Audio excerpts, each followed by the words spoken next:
So thanks for coming, and thanks for being out there online. I appreciate your attendance and your interest in noise. So No More Noise Toronto is a campaign that I've started, and it's to create a healthy, inclusive, and social city. And as Luke was talking about civic engagement being a global movement, well, noise is actually also a global movement. It has been recognized as the World Health Organization has said basically it's a pandemic that's going across the world. Cars are getting louder, our urban spaces are getting louder. Noise is the #2 urban environmental health hazard. It harms our bodies and our minds. It is both an emotional and a physical relationship that we have with noise. And noise creates additional barriers to independence for many people.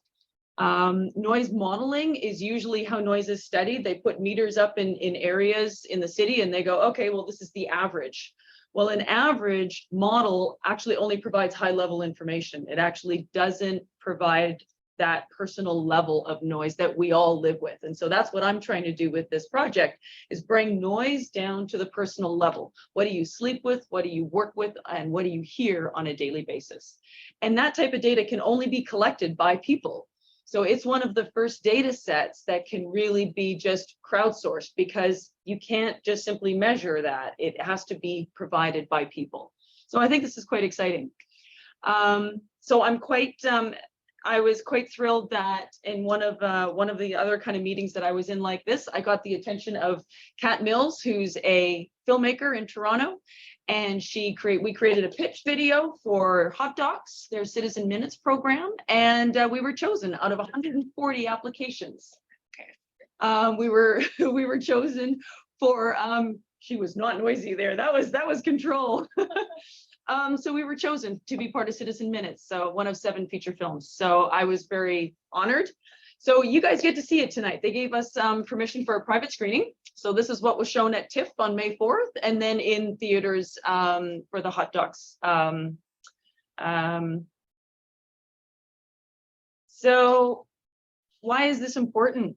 I think the Hot Docs certainly showed Daniela's story about why it's important. And but noise is an equity issue. We can't close our ears. It's actually, when you think about it, it's one of our senses that we can't stop. People think that you can actually, I mean, they sleep with earplugs in, but our bodies actually still feel sound because it has a physical property. And it reduces the quality of life for many people with brain injuries, highly sensitive persons, people that have illness, stroke, poor sleepers like me. It affects all of us, and especially for people with low or no vision. And one thing that I want to make sure that I remember to say is that, and that we acknowledge, is that once we fix noise, the benefits are instant. We don't have to clean up. You have to clean up water, you have to clean up air, you have to clean up the ground. But once you shut that noise source off, it's done. And that's something that I really want to highlight when we go into City Hall. So let's talk a little bit more about noise. And let's talk about navigating a city with low or no vision. So for this, in the video, Daniela talks about how sound muffles her cues. Well, do you remember that noise, or the fog event that we had in the fall, right? That was something that visually limited people with sight. It obscured so many of the cues we need. And drivers suddenly started slowing down. I was in Ottawa, had to stay a couple nights there, finally rented a car and drove home through the fog at 30 kilometers an hour. The fog presented a safety issue and restricted our movements. And so with that, I'm going to introduce Daniela. And she is a fellow advocate and a dear friend, and somebody that I have incredible respect for. So with that, I am going to stop sharing, because then that will bring Daniela up on screen, right?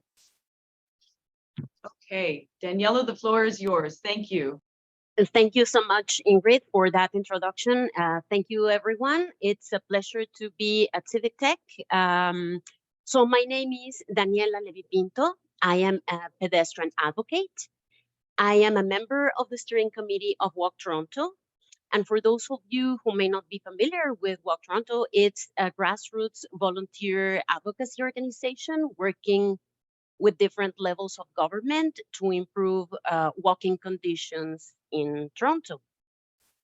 I am particularly interested in my advocacy work in road safety and accessible streets. I am totally blind, and therefore my interest. I always say this, it may sound like a cliche, but let's remember that everyone is a pedestrian at some point of the day. And let's also remember that noise has different effects on different people. And as Ingrid was highlighting, the impact or the limitation for someone who's blind and relies in great part on hearing to navigate, noise can really become a barrier. It's really fog. I imagine not being able to use your sense to make sense of, to know what's happening. So when Ingrid told me about her work and the campaign and the pitch for the Citizen Minute, I really I was grateful for the opportunity. I think it is. You don't hear a lot of conversation about navigation and how blind people navigate, and I really wanted to take the opportunity to begin creating this awareness that noise can really become a barrier and a safety hazard. It is difficult, it is impossible, I would say, to unlearn something you already know. So please spread the word. It's not just a nuisance. It really can prevent people like me from getting around. Of course, car-centric culture, which is in great part responsible for a lot of the noise. Let's be clear. Car-centric culture is really disabling. Public policies have privileged for many years drivers and driving infrastructure over people who walk and accessibility. Now, what can you do about all of this? Ingrid will talk about this more, but report noise, log noise complaints. Make the city know, let the city know about noises you found. It is important that everyone participates. Also, be respectful, be mindful about kind of the noise you make, even if you're in traffic. I guess I don't expect this from a lot of people here, but please don't honk the horn unless it's really an emergency. It's really scary when you are trying to cross and you hear a horn and you don't know what's happening, and it's just someone who's frustrated.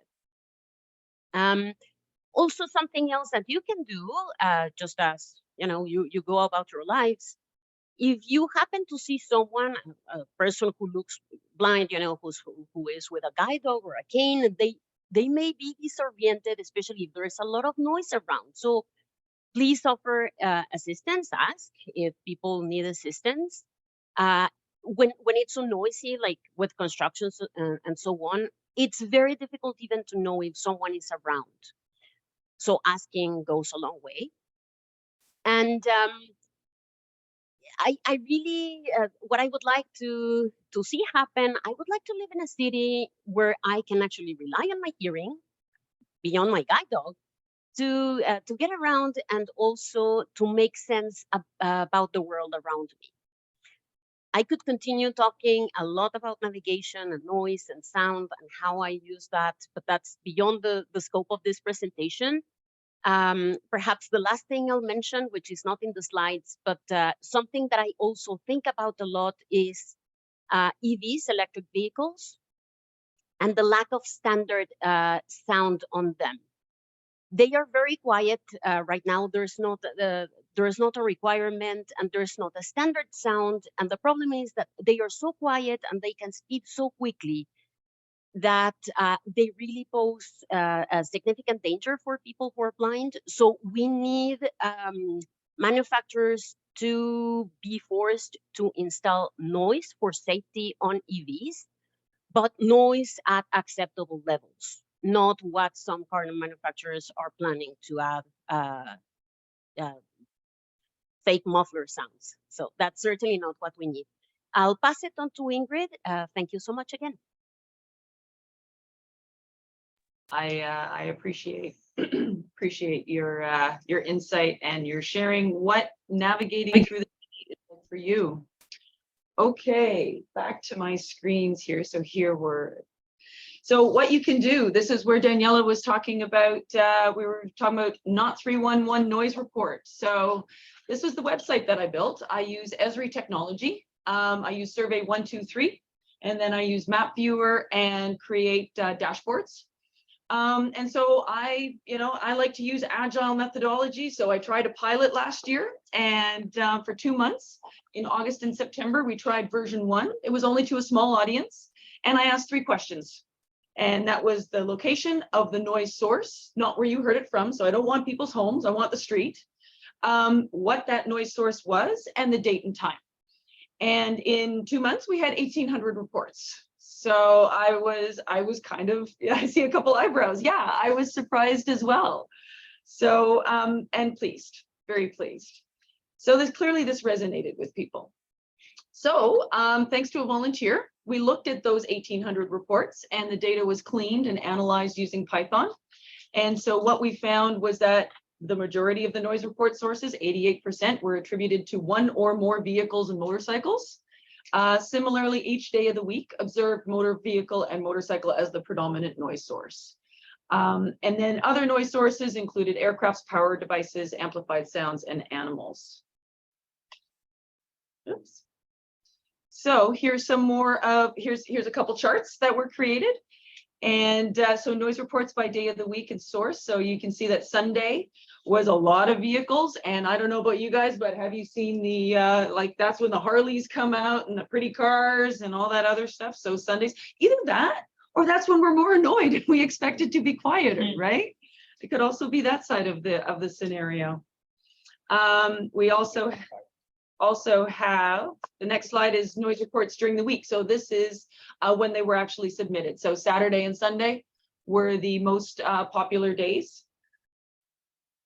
And then we have a sound cloud, or a word cloud. And this was because I just had 3 questions and I had very simple noise sources. So this was some of the other things that people were reporting. Private planes, aircraft, leaf blowers, gas-powered leaf blowers. That, when I talk with people, it's amazing how many people actually feel that that is their one big complaint. So interesting. So where we are today is that the community support is building. And thanks to Civic Tech, I have done a number of presentations here, and it's been great always having different people and parts of members of the community coming. The Toronto Open Data Portal, I would love to do a shout out to Mackenzie. Through him, I got a connection, and there's a guest, they asked me to do a guest blog post on the Open Data Portal, and which was like, I feel like I kind of arrived with that one. But they have a mandate to host citizen curated data. So wouldn't it be great if noise was actually that first citizen submitted data set? You know, I don't know, but we'll see where it goes. Esri, I use Esri technology. I got introduced to this by doing an introductory GIS course. So my knowledge in Esri is not that great. So when I was talking with them, they said, well, we'll come along and we'll help you. So they're going to help me actually on Thursday do a buffer analysis. So I'm going to look at the racetrack of the 427, 401 DVP in Gardner. How many people within 750 meters at a certain aspect will be affected by noise? And then they're also going to help me with my dashboard, which is going to be great. And then the citizen minutes and the impact program. I was saying a little bit before that documentary that you saw, they're going to show that in schools, and they're going to show that in other areas to look for civic engagement and to build up awareness of sound and noise in our environment. So how you can get involved is make noise reports. Join our groups. I've got a Facebook group, and I've also got a Twitter handle @SIP&Data. And I'm looking to meet with counselors. I want to meet with every single counselor before the noise bylaw comes up. So looking at you, Sam. But I know Amber Morley, she's great. She's on board, but I've met already with a few of them. And as we saw in that video, noise, they know it's a problem. And we're going to get ready for the noise bylaw, which is in Q4 of 2023. So that is where we are today. And as a last slide this is how you can make your own noise report. If you've got a phone, you can QR code that. I've got a map version and also a text-friendly version, because for someone like Daniela, you can't look at a map. So it was like, okay, so then we make a text version. And then this is a way for people with screen readers that you can actually, that they can participate as well, because for people with low or no vision, noise clearly is an issue. And so with that, we can open it up for Q&A. Thank you.